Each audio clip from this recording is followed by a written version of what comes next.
లలితా మాతా శంభుప్రియా జగతికి మూలం నీవమ్మా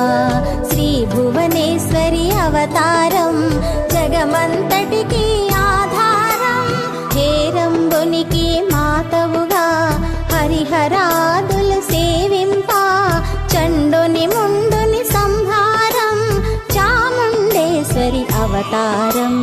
పద్మరేకుల కాంతులతో బాలా త్రిపుర సుందరిగా హంసవాహన రూపిణిగా వేదమాతవై వచ్చితివి శ్వేత వస్త్రము ధరించి అక్షరమాలను పట్టుకొని భక్తి మార్గము చూపితి